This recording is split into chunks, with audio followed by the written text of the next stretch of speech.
All right, welcome to Late Night Gun Chat. It's yes, Adam Hymas is here. He's saying, "Is this a Q&A or are you interviewing him?" Both. We have a pretty rhino congressman here in Alaska, Don Young. He has voted for both red flag laws, and within two weeks, he has voted for the $1.5 trillion infrastructure bill we just had. So we're going to interview the one person that so far put it in the race to run against him. And so this is Mr. Randy Purham, Purham. I guess you would say it correctly. Well, welcome to the chat, Mr. Randy Purham, running for Congress as a Republican. And Just welcome, Randy. And so everybody, make sure you have your questions lined up because we'll get some questions at the end. So hopefully my moderators will keep some good questions up and keep them going. So welcome, Randy. How you doing? Good, good. Thank you for having me. I appreciate it. I'm doing well. How are you tonight? Doing well. Doing well. It's been a busy day, but yeah, Yeah, doing well. same here. Trying to stay warm. So anyway, tell us a little bit about yourself, your history, your background, just who you are, how many kids, grandkids you have. I noticed you have a insignia on your shirt, who you served with, and all that jazz. So go right ahead. Yeah, yeah, absolutely. So, Randy Purham, born and raised in Chicago, and then I left for the military because I was getting into too much trouble in Chicago. I was a little hellraiser, so I left for the military and did. I just retired this past September. I did 22 years. I did 3 combat tours in Iraq, and did my last tour. My final assignment was overseas in Italy, working at NATO, and so just moved back stateside. I'm down here in Texas now because they couldn't move me back to Alaska where I was trying to go, back home to Alaska. So they sent me to Texas instead. So we're still transitioning, doing a lot of things here. My wife is currently in the hospital going through some medical things, and so we're just adjusting. And again, I'm what would you call concurrent timelines, and things are overlapping. So I decided, while all this is going on, I'm gonna go ahead and run for Congress now because we're in a deep trouble. So we need somebody in Congress for Alaska and for the United States that would help combat this nonsense that's going on. And I wasn't going to run for Alaska. I was going to run for Congress until 2024. I wanted to take a couple of years and relax and all that good stuff. But I was like, you know what? Let me get in here while the foxhole is still warm, and here I am. So that's the gist about me. You want to learn more about me and everything, you can go to my website, rpurham, that's RPURHAM, the number 4 US.com, and my bio, my platform, past interviews, all that good stuff is on there as well. Awesome. All right. So tell us about your family. You said your wife's going through some difficulties, so I want you to know she's in our prayers. So Thank you, appreciate it. absolutely. She's being her normal self. I just visited her today, and she's she's being her, so she's doing all right. So can't wait till she gets back home. Looks like a machine gun monkey is asking, were you in Iraq in '09? We were attached to 3D. Yes, I was there 0809, and I was attached to 3rd Brigade, 1st Cav. Yeah, I was in 3rd Brigade, 1st Cav. In 0809, I was there 3 times. So let me get my math right here. I was in Mosul, Falmarez, and Mosul, Diamondback. I was there in '09. And 2003, I was in Baghdad, coming in right behind the first wave. We replaced 37 Cav out of Georgia. And then 2011 and 12, I was in Talil on the closeout, and I was a operations sergeant major for the 2nd and 3rd rotation. I was a staff sergeant doing convoy patrols as a convoy commander on the 1st rotation. All right. So first question, running as a Republican, why are you running as a Republican, and what advantage or disadvantage does that give you? And so why did you choose that? So I've been a Republican for 25 years, conservative Republican for 25 years since high school. I know that's a rare thing for a person of color. I'm no longer the unicorn in the room, so I'm happy about that. I'm happy to see the tides turning finally. But historically, people of color, black people, particularly, they lean hard, to the Democrat side. But I've always been a Republican, and it's just one of those things. I learned early in life because my grandfather was actually a Republican as well, and I kind of grew up under him, and I watched his political activities and everything. So when I got into high school, I was heavily engaged in politics, with my social studies teachers, history teachers, and everything else, and they were also Republicans, but we was in a Democrat strong school, so they were always like, "Hey, we're having a meeting tonight at this location. Can you be there?" type of thing. And I'm like, "Yep, I'm on it. I'm on my bike and I'll be there."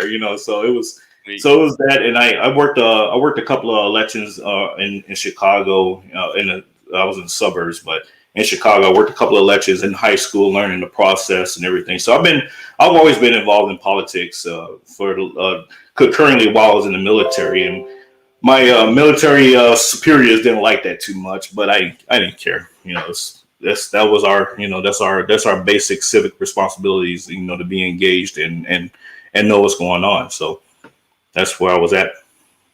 Awesome.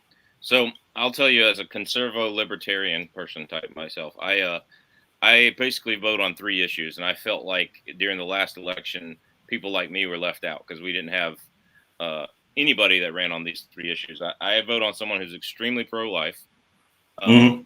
extremely pro-gun and pro-Second Mm-hmm. Amendment, and then extremely balanced budget. And Biden had zero of the three. Trump had one of the three, and the libertarian candidate, God, I forgot her name, Jorgensen. She had Yeah, two out of the three. George. Yeah, she Yeah. had two out of the three. And so, like I told you before came on, I wrote in Senator Rand Paul. I have a picture of it somewhere where I wrote in on my ballot Senator Rand Paul, and because I felt like nobody represents me anymore. Do you feel like anybody in the Republican Party that there's enough disillusion with Republicans that running as a Republican is going to help or hurt? Do you feel like there's enough disillusion with Republicans, or do you think there's still the core is still together? That is an excellent question, and I would say I would be honest. The Republican Party at the national level is discombobulated. Okay, they're split into factions, and same with the same right now with the state of Alaska, and just it's split. Even in this current race right now, with this congressional race going on, we're splitting the party.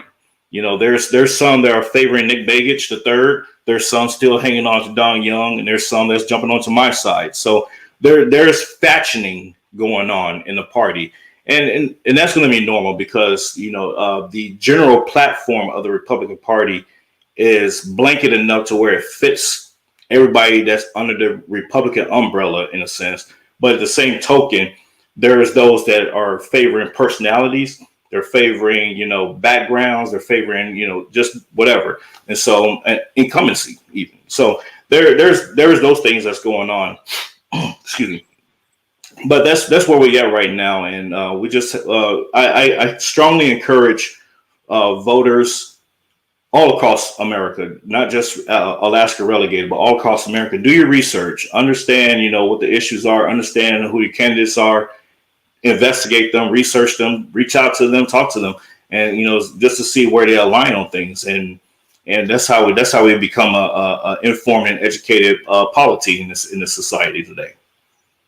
Okay, awesome. So now I'm going to ask my three issues. I'm going to ask Okay, questions. sure. It looks like Machine Gun Monkey says you were there together. So that's cool. It's 25th, yes. 25th, yeah. We replaced 25th ID. Yep. Electric Strawberry. Small world. I was never in the military. They wouldn't take me, but yeah, definitely a small world. And thank all of y'all for your service. All right, so Actually, Electric Strawberry is it 25th? 25th is yep. I think I'm right. Anyways, go ahead. I'm sorry. Next question. Let's say you are elected to Congress. Okay. Hmm? Would one of the first things you do to be introducing a balanced budget amendment to the Constitution that the federal government has to balance budget? How it's exactly worded, and how many years it takes to kind of as a grace period to draw it down from being over budgeted to down to budget. Would you? Is that one of the things? Like all that's like up in the air, but is something that would guide the U.S. to a balanced budget in a constitutional amendment? Is that something you would introduce? I'm open to that. I haven't. I'll be honest with you. It hasn't really crossed my mind because of so much spending that's going on right now. And so it's kind of one of those things that's kind of like just floated away from me. But I am open to that. I do support having a balanced budget. Absolutely. That's no doubt about that. So by you asking that question, yes, I would either introduce it myself or I would jump on that bandwagon of whoever I will co-sponsor legislation requiring a balanced budget. Absolutely, I'm totally for that because the spending that we have right now is out of control. Yeah. I'm gonna try to keep this is a family oriented show. Yeah, it's I try not to cuss on here too much. I did leave absolutely a cuss out message on Don Young's answer machine, but anyway, so anyway, let's see. Related to that, like Don Young and Murkowski and Dan Sullivan all just voted for the infrastructure package, which I think is going to total out at $1.5 trillion, if I'm not mistaken. And they were all bought off. I say bought off by saying they're going to get money sent to Alaska, which is always peanuts compared to the rest of it. Would you stand up and Murkowski's the worst of this, every omnibus spending bill. So even if you're introducing the balanced budget legislation, and we all know that that's going to take an act of God, even if we have a Republican House and Congress and president, because they didn't do it when we had that. Even if you're putting that in there, would you be voting down big budgets, even if it means hurting Alaskans that aren't going to get that money for the oil project or that money for education or something like that? Would you turn that down and vote no for it, despite just because it's the greater good of shrinking the budget? Does that make sense? Did I phrase that way? Yeah, I got you. So yes and no. And here's the yes part to that.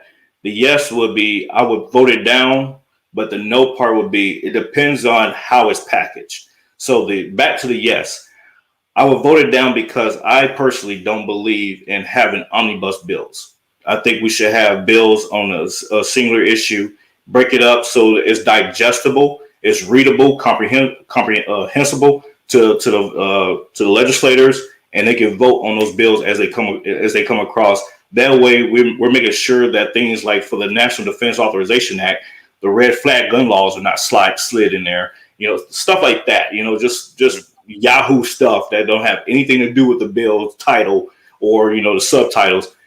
Stuff like that. That's what I'm a proponent of. Now, if it's a pure form, like, hey, this is a packaged bill, and these are actual infrastructure, roads, bridges, highways, you name it. If it's all of that, and we say, okay, we have a collective bill to pass, yes, I would support that, depending on how much it would cost also. So the cost would be, the other factor as well. But a lot of legislators don't know this. A lot of people, because I'm a political science, my background, I'm a grad student in political science with American Military University.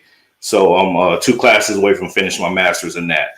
So what a lot of people don't know is in politics is in governing, that you can introduce a bill, it passes and everything, but you can come back behind and introduce reconciliation bills to either cut or add to the spending package in that aspect. So like I said, it would depend. So I don't want to get into the intricacies of all of that right now, but overall, yes, I would vote against it, and then we will have to gauge it from there, just depending on what it is. Yeah. Texas Beast, he's a good guy on the channel. with Congress having a 21% approval right now, any candidate ought to look at whatever Congress is doing and then do the opposite. I agree. Totally agree. Yes, absolutely. Yeah, yeah. 100% agree. Don't forget to hit the thumbs up so that YouTube will show this to more people. So appreciate that, Adam. Thank you. All right. And if you guys have questions, put them in the comments. I will get to it. Put it in the live chat. We'll get to it. Absolutely. All right. So I think that's pretty much all I have on balanced budget. Let's get to the Second Amendment stuff that's coming up. And you just mentioned one, the Defense National Authorization Act having the red flag laws shoved into it. And a whole bunch of Republicans voted for it in the Congress. 113. Yeah. Goes back to not reading. Yeah.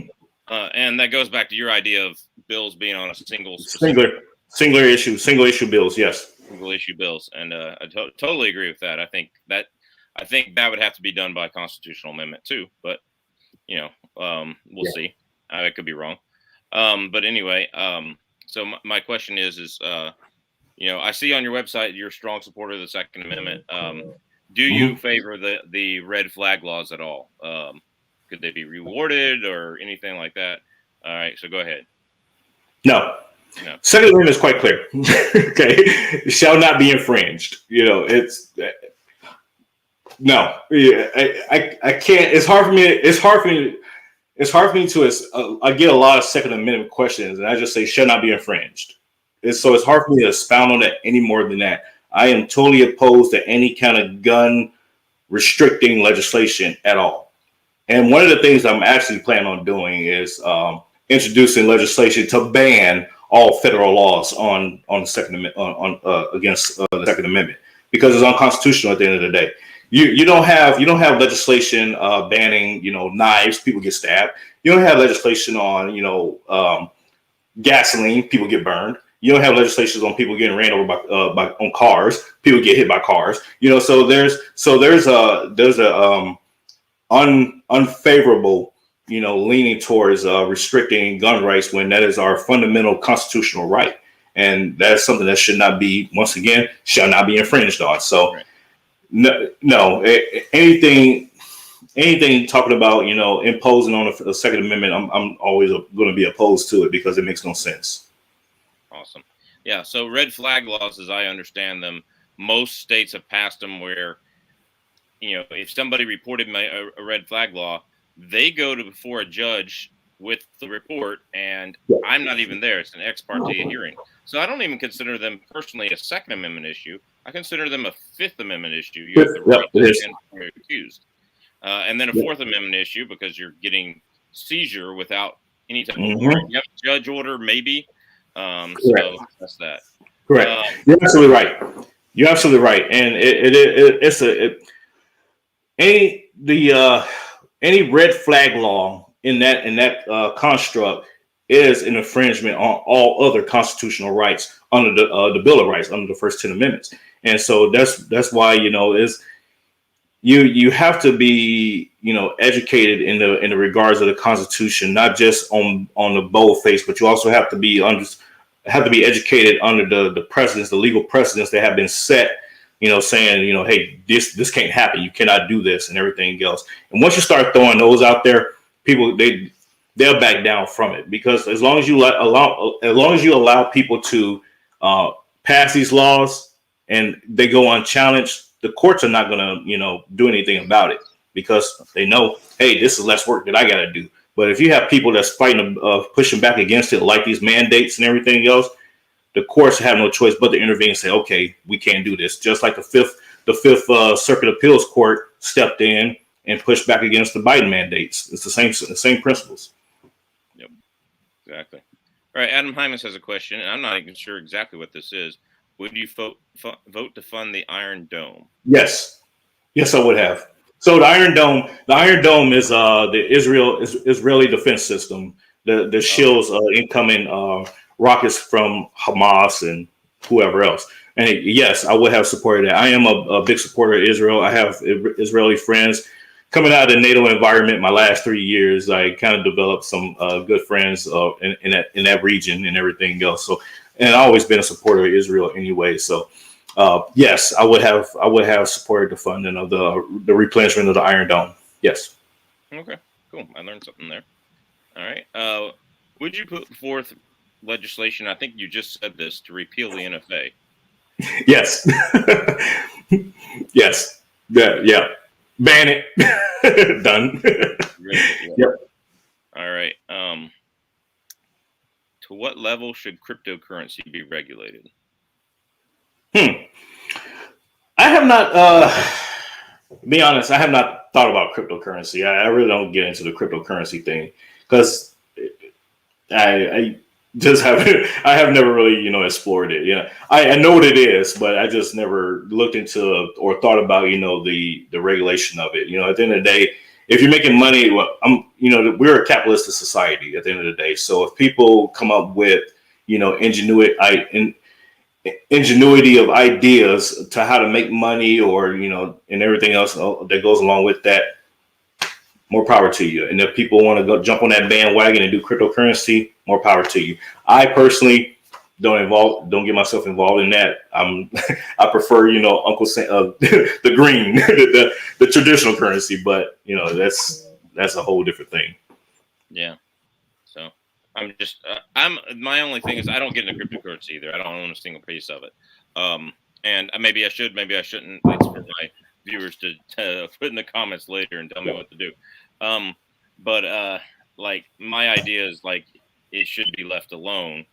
That it's not the government's business unless the government's going to make it the official currency of the United States. And I don't think we had an official currency like that everybody had to use until we, started printing the greenbacks, the Federal Reserve notes. Correct, if I'm not mistaken. I think, yeah. I mean, if you look at like pre-Civil War Louisiana, that's where the 1 bit, 2 bit, or 2 bits, 4 bits, 6 bits, 8 bits a dollar, where they had the coin divided into 8, and it was actually a Spanish bit. Yeah. I want to say, if my memory serves me correctly, I want to say we went to the official U.S. currency system I want to say it was 1920. It was right in the Great Depression era. I want to say it was in that window when it became, stabilized. Now in 1972, we came off of the gold standard where our currency was backed by the gold, and that was under the Nixon administration. But in that interim, we pretty much have a long-standing history of standardized U.S. currency. But I want to say it was officialized in that window in the 1920s.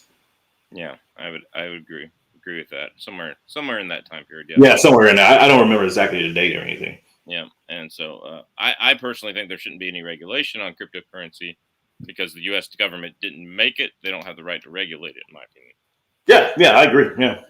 Like I say, we're a capitalistic society. So if you have a segment of the population that wants to get into cryptocurrency now, if it's going to become a international system, then that's when you start getting into talking about the International Monetary Fund, and they're starting to play into it, the World Banks and all that. So there will be some form of regulating, how that is spent, the value of it, and what have you. But all in all, right now, I haven't seen any pushback on the international scale about cryptocurrency, nor have I seen anything in the United States about it. I think it's just one of those fiat currency systems that people just kind of like, okay, that's cute, and they just move on.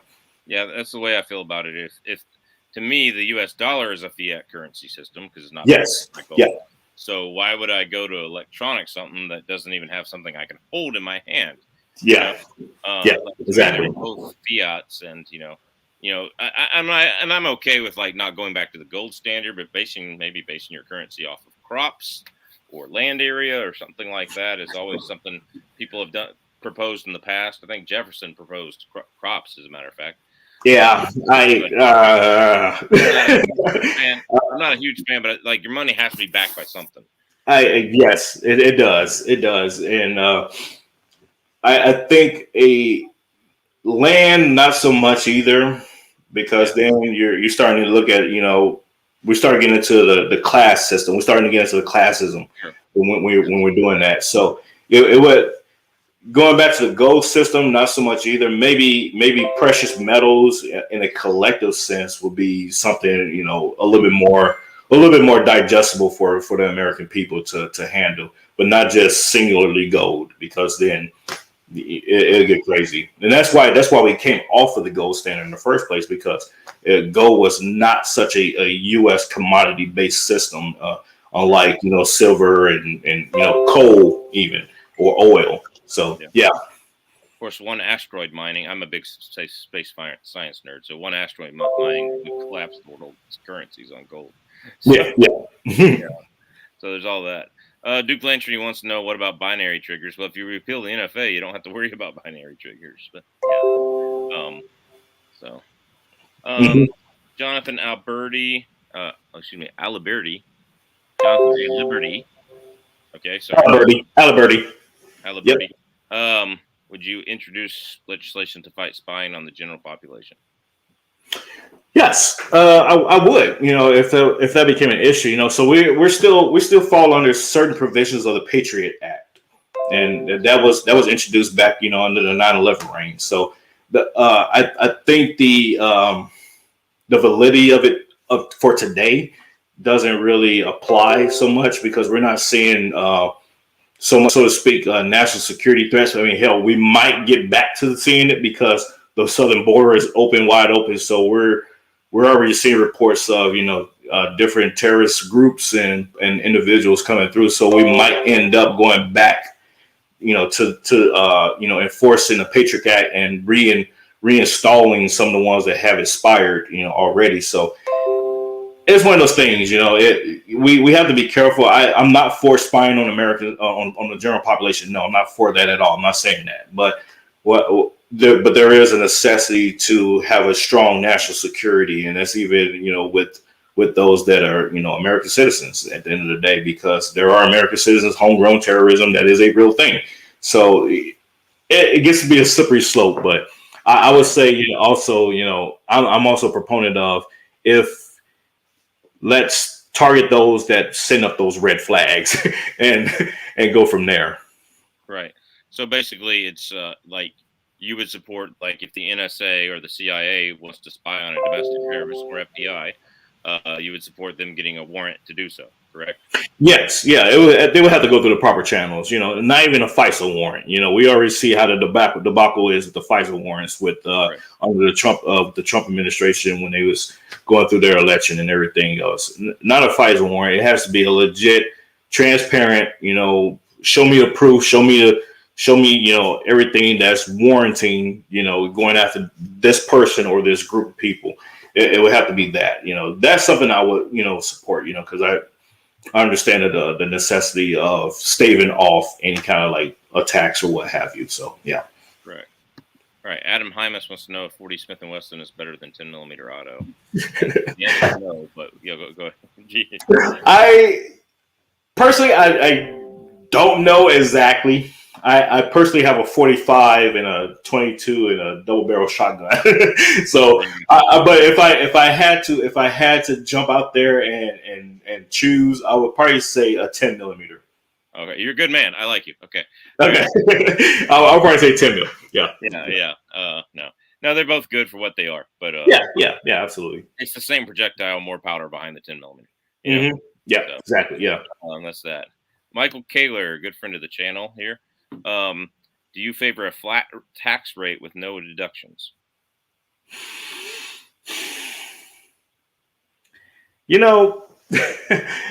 Great question. And I tinkered around with the whole flat tax idea, and I am leaning towards a flat tax, but to what percentage is something that I can't really wrap my head around, because then some people say, well, that's too low or that's too high, but I'm leaning towards the great late Herman McCain's plan, the 999 plan. I kind of like lean towards that window, but I would support a flat tax without deductions. I don't know. It would have to. I would say it would be dependent, because you don't want to put everybody into a singular box and say, okay, you get this flat tax and you get nothing else, because there are subjective extenuating circumstances by families and what have you. So income levels and everything else. So we're starting to skate into that arena of of socialism when we try to put everybody into the same box and you get just the same thing. So that's why I'm on the fence about the flat tax issue. So because it's just one of those things. So what about like the fair tax, which is just a sales tax instead of a April 15th collection tax? Have you thought about like the fair tax at all, or? No, I haven't thought about it because anytime you say something, anytime the word fair is used or justice, that becomes a subjective term to me. It's like, what you say was fair and what I would say is fair could be two different things. So no, I have not given it a thought about the fair tax system. Yeah. No. I'm in favor of not our tax system now. I'll tell you that much. April 15th should be just another day of the year, and should just be. And so, to me, the fair tax system, the guys that actually created the fair tax system, they got good videos and stuff out there, good interviews and stuff as well. It's basically it's an ad. You take all federal taxes out of products and out of paychecks, put them back into paychecks and take them out of products, and then you just charge like a sales tax. To fit the current budget, though, it's like 26% on top of your local sales tax, right? Right. The cool thing is like nobody would have to change software. Like you could, like the store would take 32% over what the item costs, and part of that would go to local and state, and part of that would go to the federal government, and and you would end up with probably as much back in your paycheck as extra you're spending at the store. And so that's the idea behind it. I favor that more than I do a flat tax, but like I think either one's better than our current system. Yeah, I can agree with you there. The problem with the fair tax though is every state is different in terms of sales tax. So now we're talking. Now you get into my ballpark a little bit here when we start talking about taxes. So you got the issue with this not only affects Alaska. This affects mostly coastal states: Texas, California, New York, Florida, etc. You start getting into the Jones Act and the increase of inflation and the double taxing in a sense, but through what do you call double porting through the Jones Act, that increases the cost of goods and services that's being imported or exported from those coastal states. So that's why we're seeing like high sales tax in certain areas and lower in others, because in the inland states they don't have to really deal with that too much, except for their inland waters. So unless there is, first we would have to tackle having a blanket sales tax across the board, and not favor just based on regions and everything else. So it gets really, really crazy. And that's one of the things that I'm tackling right now is peeling through the Jones Act the Jones Act and the Magnuson-Stevens Act that's affecting economically hurting Alaskans right now. That's why everything's so expensive in Alaska. Yeah. Okay.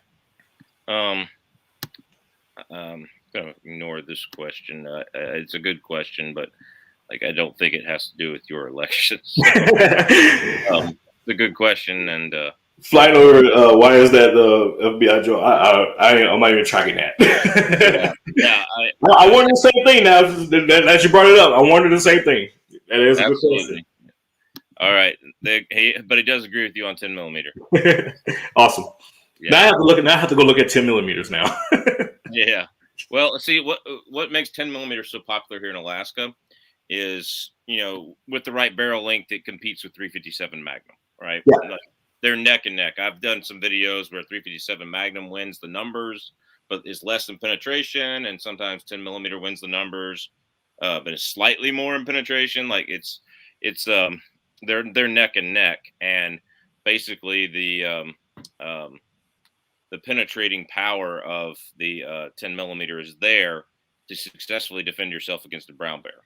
Yeah. It doesn't have the energy of a 44 Magnum, doesn't come close, but you have 15 shots. You can shoot it. Most people who are used to shooting semi-autos can shoot it better than shooting a 44 Magnum. So 10 millimeter is pretty popular up here. It's like a Glock 20 is like the number one Mm-hmm. Yeah. Fair protection stuff. So, Gotcha. Yeah. All right. So Adam Hyman says like flat tax, but no tax on food, gas, utilities. That's kind of the way I feel about it myself. Yeah, I agree with that as well. Because those things, at the end of the day, those things are already taxed at the industrial and commercial level. So we're getting into the conversation of double taxation and triple taxation even. And look at the PFD, the permanent fund dividend, for example. That's one of the things that I'm running on as well is a permanent ban on taxing the permanent fund dividend. Because it's already taxed. Once it comes into the ERA and everything, it's already taxed. From the government to the state. So why, once it's dispersed to the residents, why is it being taxed again? So it gets into that same, those same parameters. So yeah, I totally agree. Yep. So Jeffrey Locke is explaining his idea on the fair tax here. So fair taxes is liberty and freedom and equality of life, the choice of retail goods and services collected, monthly prebate to keep no tax on all retail purchases up to the poverty level. All right. So. Yeah, once again, we have to revisit the. My memory is serving me correctly because it's almost 10 p.m. The 16th Amendment. The implementation of the tax system, right, as it was back then to what it is now, and we have to also compare that to the national budget in terms of what is it being spent on. We our defense budget alone, is almost double of the rest of the budget. So we have to ask ourselves, what are we willing to cut back on? Because every American is almost armed, do we really need a large defense budget at the end of the day? We could essentially defend ourselves as a country. Just anybody invade the land, it's like the coastal states got the front line, and anything past that, it's game on. So those are things that those conversations would never happen, but it's a conversation that need to happen. It's like, do we really need to have this large of a budget for defense? Do we really need to have this large of a budget for XYZ? And government is way too big right now. So if we reduce, the bureaucratic layers of government, we would see a significant reduction in the budget. Therefore, it was also relate to a significant decrease in the taxes in our taxes. So it all runs hand in hand, and we just have to have legislators that's willing to have that conversation and really actually want to engage those loopholes. Absolutely. So you just said about the defense, and I believe the defense budget is way too huge. But as I understand it, it's always been, at least as a percentage of the national debt or a percentage of the yearly deficit, it's always been more of the entitlement programs. If you combine Social Security and Medicare and Medicaid, they dwarf our defense budget, if I'm not mistaken. If you combine all those federal entitlements, would you go after because God forbid, I don't want old people to hear your answer to this, but at some point we're either going to go broke and not pay those entitlements, or we're going to have to cut them back and not pay those entitlements and cut the military back too. Otherwise, we're going to go completely broke, which we're technically there already. What do you think? So there's no easy answer, but I'm going to give you an easy answer. No, you don't have to cut back on the entitlements. What you would cut back on is the spending on equipment.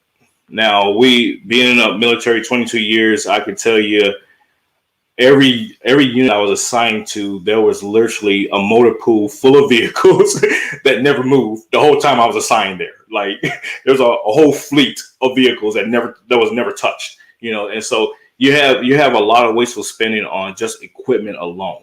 And a Bradley tank, for example, runs into the millions of dollars, depending on its souped up attachments to it, so to speak. And your helicopters. Look at what happened in Afghanistan a few months ago. We left $2 billion worth of $25 billion worth of equipment over there. Somewhere in that ballpark. But So you have a lot of wasteful spending on equipment alone. So if you just take that that conglomerate of spending there and apply that to take that away from the budget and say, hey, commanders, use what you got. You're not getting a new tank. You're not getting a new helicopter. Fix what you got, upkeep it and everything else. Now, I understand technological upgrades. That's something different. But, just the framing itself, there's nothing wrong with these vehicles. A lot of them, I see running down the street, because they get sold off into the, civilian market. So there's a lot of wasteful spending in the equipment sector. Now let's go over to the personnel sector. There's a lot of layers of redundancy that's unnecessary in the military. A job that could be done by one person is done by five.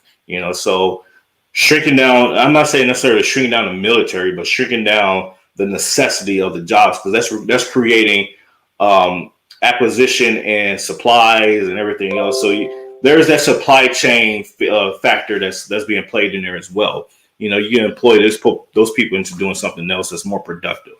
So I could talk all day on how to reduce budgets and everything else and cost spending, because that's what I kind of did anyways. Is I had those conversations with commanders when they had to figure out how to reduce their budget for the next fiscal year and etc. And I was like, well, sir, we don't have to go to the field.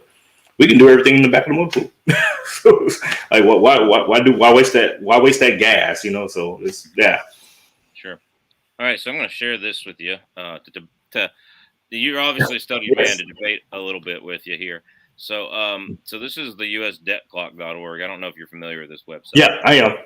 Yep. All right. So this number scares the crap out of me, because if you compare it to where's our GDP, we're almost 6 trillion more in debt than our GDP, which means if you taxed every American at 100% right now, you couldn't pay off our national debt.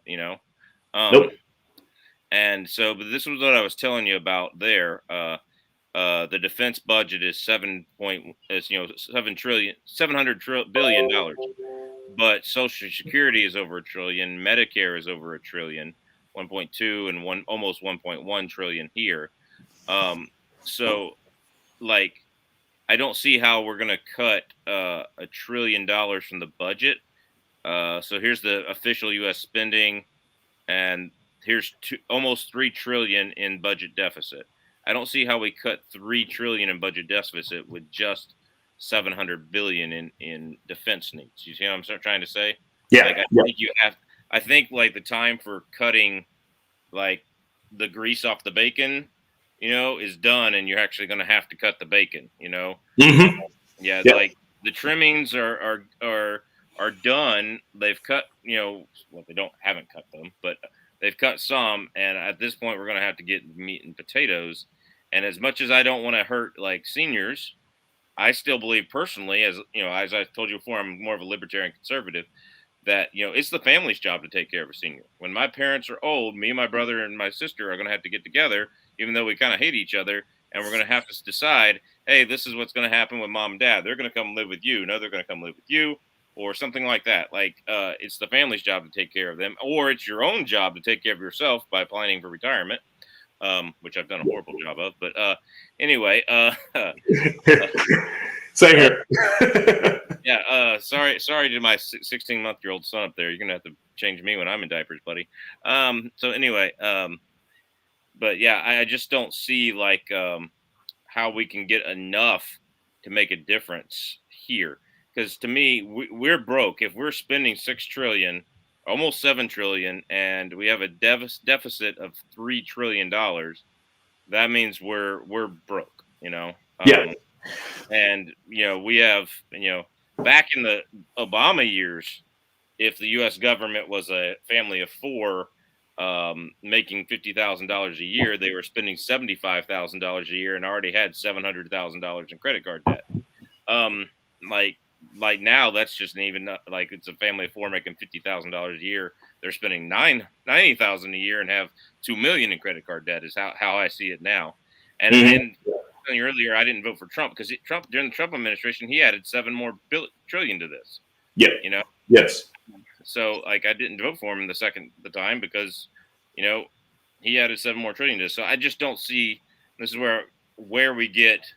The math doesn't add up to me. Where do we get 3 trillion reduced? All right, because total U.S. revenue here is $4 trillion. So yeah, how do we get this number down to this with only cutting this? So where some of that 3 trillion come in from also is our participation in, policing the world. Okay. Sure. And that's outside, that's even outside of defense spending. That's Right. outside of defense spending. Just our participation of aid packages to other countries and what have you. So, that balloons up into, the $1 trillion window as well. So that's one way, of reducing costs is why are we sending money to other countries? Why can't they take care of their country? They are a country. Unless they're going to become a territory of the United States, that's a whole nother conversation. But you see what you see where I'm going with this, and Yeah. so I always been a proponent of reducing the overseas spending in that capacity. It's like why are we doing that? I get it. We're the leader of the free world, but that doesn't mean that we empty our wallet every time somebody screams a crisis. So that's one mechanism of reducing our budget in that sense, in that to that degree. The other areas is we have to look at our domestic spending as well. Domestic spending, the defense removed, but just the domestic spending, the foreign spending, and looking at taking a hard look at, once again, going back to the government, the size of government, and how that is impacting also how much money we're spending. And so it will add up, but it may take some years to really see the yield from that, but it'll be something to engage, definitely. Yeah. So I just want to know with the budget being so ballooned, how Mm-hmm. can we pull a Newt Gingrich and have a surplus at the end of Joe Biden's administration, which is hopefully 2024, but at the end of his administration. So, like, I agree. I agree with everything you said. You've had to cut. Like, I do. Yeah. Like, there should be some military cuts. There should be some overseas spending cuts. I just don't see how that's gonna get us even close to where we need to be. Like, Yeah, it would take some time to see it come to fruition. No doubt. It won't be next section of Congress and we cut the budget and voila, we're rich again. No, it's gonna have to take a few years of that to happening before we start even we'll still be in a red, but it'll be okay, we're getting there type of thing. We'll be comfortable with it. Yeah. yeah, gotcha. All right, cool. So let's go on to my third issue, and this might lose a few Oh viewers. wow, we ain't got there yet. No, we haven't got there yet. Sorry, it's been almost 47 minutes. No worries. Yeah. So, where do you stand on abortion? I told you I'm very pro-life. I'm one of those that once the sperm hits the egg, if it creates a life, that's a human life. Yes, I agree. And so, and I'm given the I guess the widespread use and belief it's a right of abortion, which it's not. I'm willing to compromise to have less abortions, but my ultimate goal would be to ban them all. So, first question: if a bill crossed your desk that says we're going to ban all abortions except for health of the mother, rape, incest, severe health of the mother, rape or incest, you would pass that bill? Boom. That's all I need. All right. That is my only. That is you nailed it in a nutshell. That is my position on abortion in a nutshell. Anything outside of those parameters is like no, because I caught some flack for saying this, to some females one time that they were pro-choice. There was a pro-choice group, and I said, look, I'm not in favor of supporting recreation abortion. You go and lay up and have a baby with somebody, and then all of a sudden you decide that I don't want to have this child anymore, so I'm gonna go get an abortion. That to me is recreation abortion.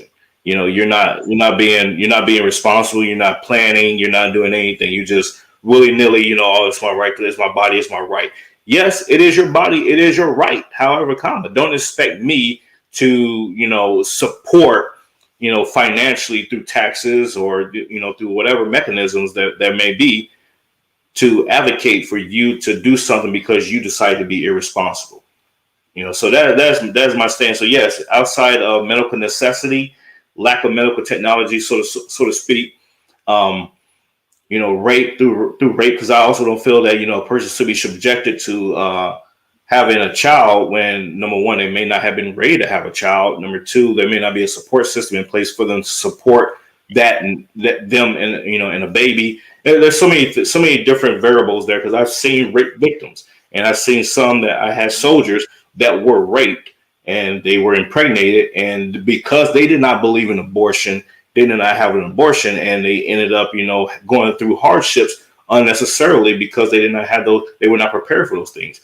So there's a lot of nuances that we don't talk about in the abortion conversation that should be considered. So like I said there, Charles, you nailed it. That is my stance on abortion. Is no recreation, but there are extenuating circumstances where it would be necessary. And oh, by the way, let's not even get into the religious aspect of abortion, because guess what? Abortion is talked about in the Bible. There are certain circumstances in the biblical days in which God Himself ordained, or blessed off on abortions or terminating the pregnancy. So that becomes two different conversations. What is terminating a pregnancy? What is an abortion? So Right. that whole apparatus there, I made my stance on it, and some people say, or well, you're not pro-life. No, that is still a pro-life stance, but it's we also have to understand that each is, unless a person who says that they're pro-life and no abortion, period, the end. A pregnant woman comes along and says, "I don't want to have this baby." You take it, and you say, "Well, I can't." Then you're not. Well, yeah. So. Yeah, you're not pro-life unless you're willing to adopt, which I think a lot of pro-lifers are. A lot of pro-lifers do. They do. But you have those few, that they're fence riders. So yeah, it I is agree with that. Yeah, I agree. Like, so, personally, me, I would like to see the support system for a person raped built up to where you don't have to have an abortion. Like, the adoption is already there and paid for, because adoption is so freaking expensive in our country.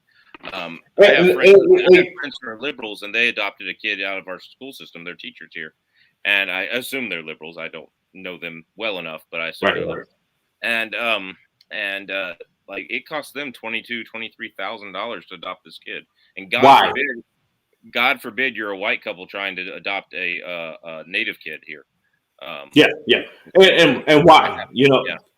That's the question. Why? Why does it cost so much for adoption? Why does it cost so much to immigrate into this country? These are things that we need to take a hard look at. Is if there's a family, parents, single mother, single father, even if there's somebody that's willing to come along and say, "Hey, you know what? I want to provide the love and care that this child needs," that should be free. Because they already fit to bear that burden as it is. So, and then back to immigration. Why does it cost so much for you to become a United States citizen? It's you come here, you do the paperwork, welcome to America, here's your ID card, get to work because you feel pay taxes. Mm-hmm. Boom. Done deal. We complicate our own lives for no reason. And those are things that I'm willing to combat in Congress and bring those conversations to the table. It's like, why? Where is this money? Where is that money for adoption going to at the end of the day? Is it going into an escrow account for this kid? No, it's not. It's going into, lining the coffers and paying, whoever, because they had to type up the paperwork. No, it's ridiculous in my book. Absolutely. Now let's get to immigration in the southern border, which I think we've hit on. Here's my personal stance is that, people that are here illegally should be sent back. The border should be closed, but the compromise is the wait time for a Mexican citizen to become a U.S. citizen, and the cost is far greater. The reason why the United States has so many doctorates is if you have a doctorate and you're from another country, we'll let you in free almost.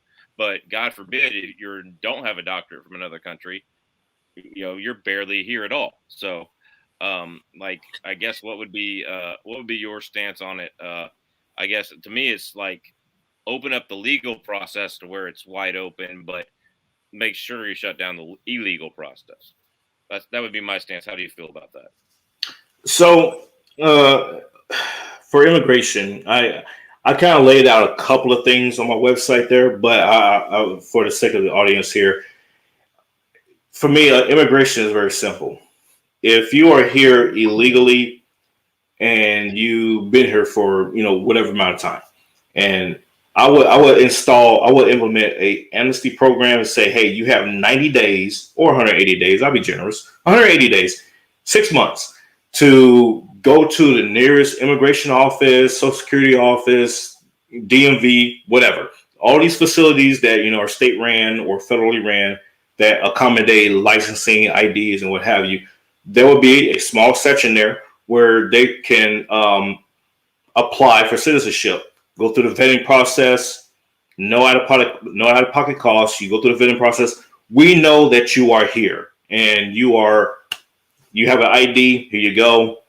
Enjoy life, because you already, for immigrants that snuck into this country, illegal immigrants, for them to create a life for themselves. I think personally that it would be a tragedy to just snatch them up and send them back, type of thing. They're here for various reasons. So that would be me showing compassion. Now, past that 6 month mark, and you're caught in this country and you have not started that process, see you later.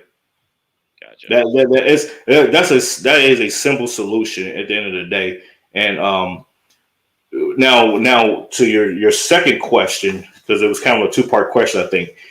To your second, for those that are, I do believe in a merit-based system of immigration. I was addressing the illegal immigrants. Now, a merit-based system for immigrants coming into the United States, I think that should be something that's in existence, and we would have to visit the visa program, because there are, like, I believe there's 4 or 5 different type of visas. And so the biggest criminal of the visa categories is the H-1B visa program, because they would come work at Silicon Valley, for example, in the tech industry, and their visas expire, and the employers may or may not sponsor them to renew their visa, or they may just go on to another company, because we see how the tech industry works, where companies open and close and they go on about their business, and those people are left in limbo, and so they just end up just staying or working at McDonald's or wherever they could get a job at. So, and the same thing with the student program, they all run in alignment. So I think we need to tighten up the visa program, the visa process, and look at not so much an amnesty period, but a period of, hey, you're here in this country illegally. You don't have proper United States identification saying that you are a U.S. citizen. Here's your time frame. Get it done, and let it be that. And that's how and yes, close down the border in the process. Absolutely. All right, there's some disagreements here. They people saying they already broke the law, so that they should go home now. Yeah, that's fine. I think that I think any system is better than what we have now. But definitely, they're criminals if they jump the fence and come in. And I agree. To me, but there's 20 million illegal immigrants. Like, we would triple that national debt just trying to get them all out too. So I mean that's the other thing is people don't understand is, like, yeah, I think they should all be kicked out, but there's, like, who's going to go do it? Yeah. Are you going to go? Is MAGA fan 70 here? Gonna literally go be deputized to go around and dump them all off at the Mexican border? I don't think so. So yeah. Those are those nuances. Those are those nuances that we have to take a look at. It's like, okay, it's nice to say kick them all out, but who's going to do it? How are we going to do it? So it goes into those second and third order effects. And what about what if they accumulated property? What if they just with they amassed millions of dollars in the bank, type of thing. There's so many second and third order effects that we have to look at, at a subjective individual level, before we just blanket say you came here illegally, so you go to jail. I got it, but at the same token, we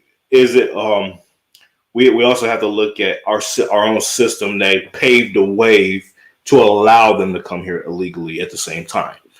So it's a double-edged sword that we have to address.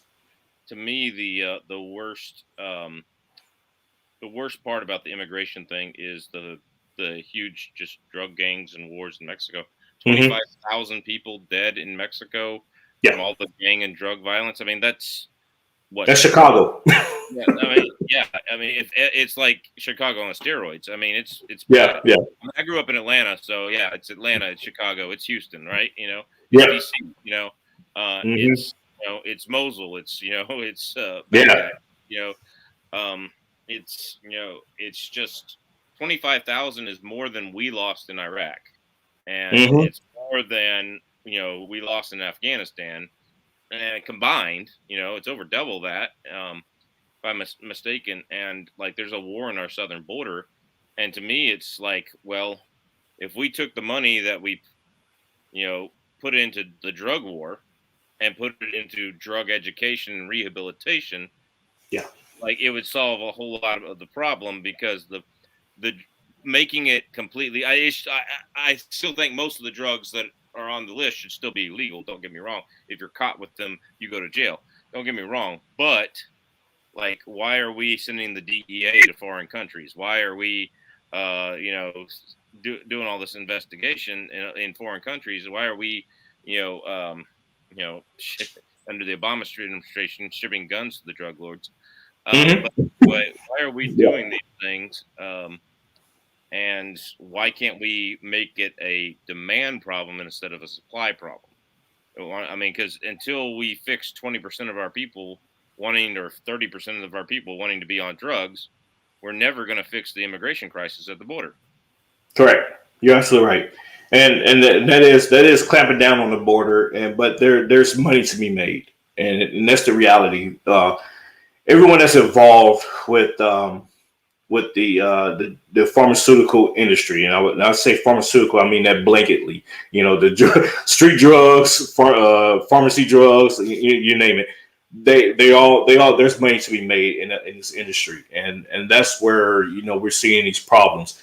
So in order to crack down on that, we have to start from the top. Okay, and we see the hyperinflation prices of the medical industry compared to other countries, European countries, for example. Once we start cracking down on that, then the sex appeal, so to speak, for drug usage will actually decrease because people are trying to get their hands on something that's hard to get versus look at alcohol, look at cigarettes, et cetera.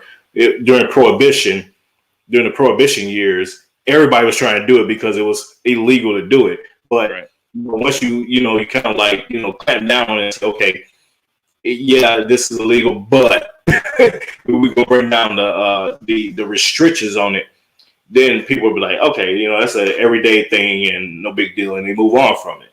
So matter of fact, a great example of that is the marijuana industry right now. We're seeing so many people illicitly utilize marijuana over the years, but now as more and more states are coming on board legalizing it, people are kind of like, I don't feel like no, I'm not going to get into that, because there's so many different companies, so to speak, that are getting into the marijuana industry that people are just like, no, it's a dime a dozen. I can just grow it myself if I want to partake in it. Why would I pay, to get it? So it runs along those lines. I agree with you. We're facing some tough issues with drugs, street drugs, coming from the southern border and coming from overseas, even. But Sure.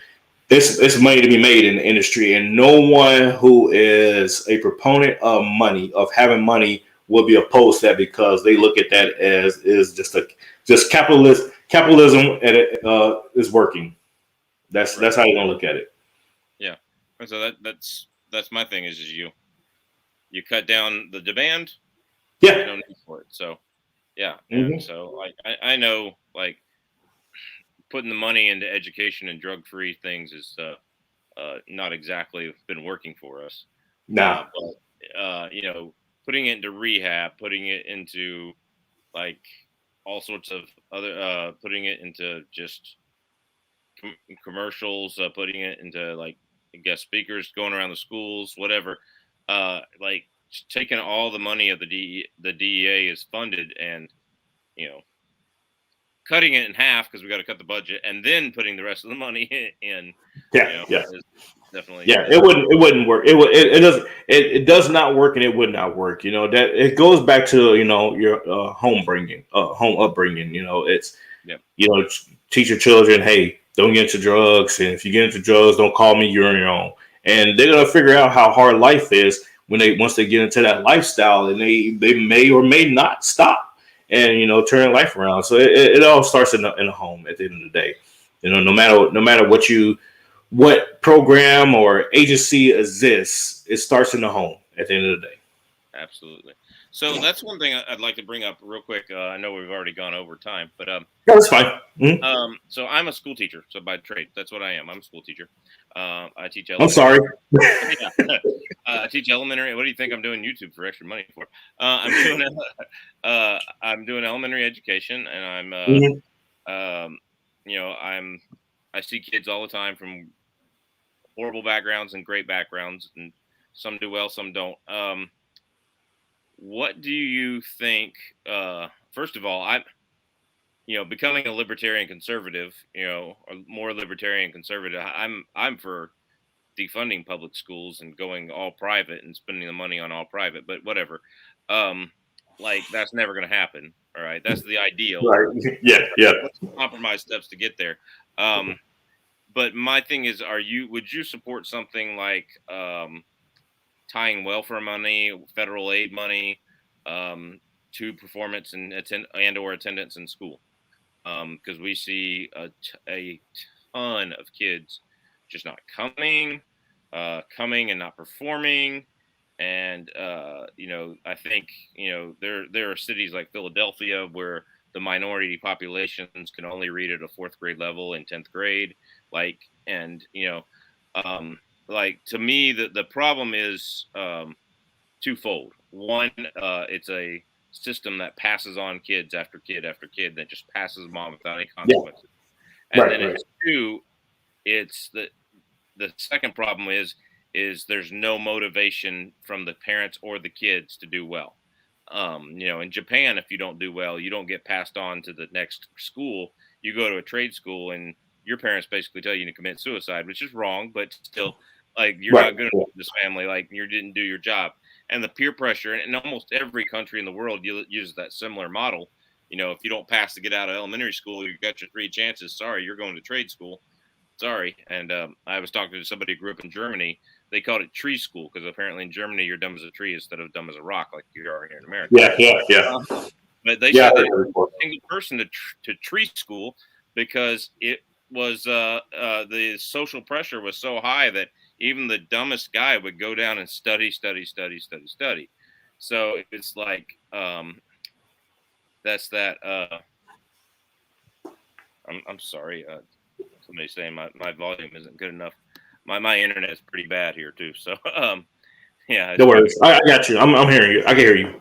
Good. So anyway, what would you support? I know. I was talking to. I have a lady at my school at work who's from Germany, works, and she says, the parents have to get into the school. The parents have to have taught them their ABCs, taught them how to count to 10 or 20, taught them how to tie their shoes. All that, and then they get into the school. And it's not like that here. So what would you favor? A bill comes across your desk, and you're looking at it, and it says, it's an education reform bill. Would you support something that has, accountability for families in whether welfare or whatever? Because it's the ones who aren't on welfare, generally speaking, do a great job. But the kids that are on assisted, and doesn't matter their race, a background where they have welfare or they have assistance, there's a lot. There's just a huge achievement gap. And I got you. Yes. I will. And that is a great question that you just posed to me. And the federal government having a Department of Education, I'm actually going to tie all that together because I have something about that. So the answer to your question, Charles, no, no. I do believe in holding, families, parents accountable to their children's education. They should be involved in it, yes, but should they be penalized for it, and to the degree of taking away financial benefits or what have you? No, that should actually be correlated to the school district, to the schools itself. That should be correlated to that. And the reason why I say that is because you got parents, single parent households, even dual parent households. If they're both working jobs and what have you, and they're trying to attend to their child's education, kid just not getting it, or the kids just gravitating more to the influence of their buddies and everything else. Because I've done some studies on this, I actually in school, and there's so many competing factors to a child's education upbringing that to penalize parents solely and taking that burden or that accountability off of teachers or even the school, the districts for that matter. Then we also have to look at, that would be wrong, but we also have to look at, say, for example, a school in the inner city is typically and generally less funded than those that are in the suburbs, in actual housing developments and everything else. So there's an income disparity, number one. So the resources for the two school systems are vastly different. So that's something that we need to address there. And coming into the Department of Education, I would reform the Department of Education to be compartmentalized to cater to the states. So because every state has various needs and everything else. And so for example, Midland America, that's farming industry. Alaska is unique in its industries, oil, energy, and what have you. So the Department of Education would be broken down to cater to those specific states and their needs, their educational needs, to produce educators, entrepreneurs, what have you, in those specific industries. So there's that. Then also we're looking at homeschooling. Homeschooling is growing to be a more popular thing, especially these days in the day and age with the critical race theory thing going on. So the impetus with homeschooling is on a federal level when you're looking at grants, scholarships, college slash university admissions. They're not on par or equal to getting the same recognition as those that went through your traditional brick and mortar schools. So one of my proposals, it's on my website in more detail. Some people don't like it, but it's whatever. That it actually lays out, forcing the federal government to impose that there's equal footing for homeschool kids and brick and mortar kids. And they're like, well, the federal government, you're saying that the federal government needs to get involved. No, it's saying that the federal government must recognize or impose regulations to force agencies to recognize homeschool kids just as they would for those that are brick and mortar. That's not bringing in government. That's forcing government to do its job and providing equity in recognition of education status of homeschool versus brick and mortar. So I know I said a lot there. In summary, no. So here's my biggest thing with the school system itself, Mm-hmm. the school Yeah. system side of it. So 1994, you have Public Law 94-142, which is the Special Education Act, and it allows for the social promotion of kids with disabilities. Um, and so basically, a kid who has just severe autism, never going to pass, to get into high school, just can't talk himself, whatever, or severe Down syndrome, whatever the case may be, right? Right. Um, they keep getting promoted, and they're still in their special class, but they keep getting promoted so that they have social interaction with the same kids and kind of grow up, and they do kind of learn at a slower rate, but they kind of learn and go up. Mm-hmm. Mm-hmm. And and that's not a bad thing for those kids. Like, it's not Right. bad at all. The problem is it's been applied to more less. It's been applied more than just the intensive needs kids. It's been applied to like kids that could do it but have a math learning disability, or kids that we're not sure if they're special ed or not. So they're we're gonna just pass them on anyway and hope they catch up. And I've No sat in child left behind. like I've sat in the committees where, oh, this kid can't read at this level. This can't read when they get to third grade. What do you mean when they get to third grade? The stories of like Philadelphia said like 70% of their African American youths in I think it was Philadelphia. Get me wrong. In fourth grade, couldn't read at a fourth grade level. Well, what the heck are they doing in fourth grade if they can't read at a fourth grade level? That's my question. I don't care what their race is. Right? I don't care who they are, or where they came from. If they can't read at a fourth grade level, they shouldn't be in the fourth grade. That's the way I see it. And it's like that kid is not told his consequences. And so, would you support something like, you know, social promotion is wrong, some type of bill that would basically come out and say we can't keep promoting these kids with no consequences, like they What have to what you're asking? What you're asking is, would I repeal the I just said it. Don't leave no child behind. Yeah, it Would I actually doesn't repeal exist leave? anymore. It's already repealed. It's already and they had a replacement bill for it that wasn't as big of a deal. Like the media didn't get all over Obama for it like they did Bush for No Child Left Behind. So it's actually Similarly, yes. yeah.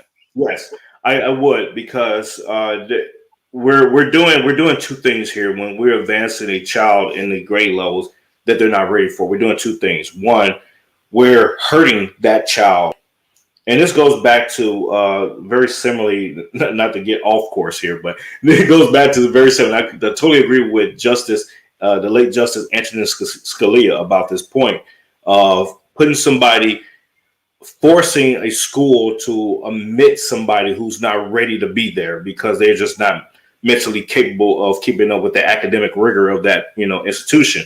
It's very the same thing with passing a child on to the next grade who's not ready. So you not only are you hurting that child, but you're hurting the classroom environment and that teacher by forcing them to try to get somebody to their level that they're just simply not ready for. So yes, I would support legislation that would do that.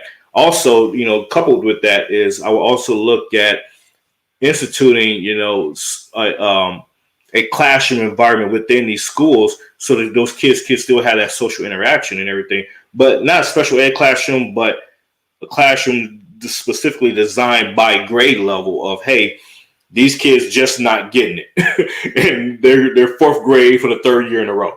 That's that classroom, and that I would support things like that. It would go back to creating education reform in a sense, but it will also help.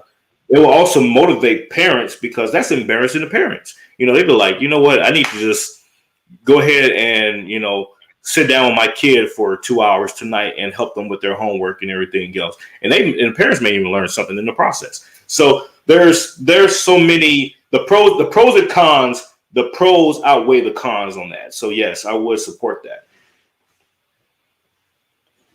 All right. So, all right. Darth Yogi, he's from California. Second push, I guess I missed the first one earlier, for Canadians that have any misdemeanor to be banned, refuse entry to the USA. And I think he's doing this because Canada bans not any misdemeanor, but a lot of misdemeanors from us entering Canada. I know someone who had a DUI 5 or 6 years ago, good friend, 4 years ago, and they can't enter Canada for another 2 years or something like that. And that's a problem in Alaska, because you might have to drive down through Canada at some point. And so, or you might get on the ferry, and the ferry makes a stop in Vancouver. Sometimes it does. So that's a problem. So I can see why he would want it to be vice versa. I'm not sure that I would. Most of the Canadians that want to come here want to come here because they want to leave the high taxes of Canada. But what do you think about that? Uh, the second push, maybe ban. Well, I'm impartial.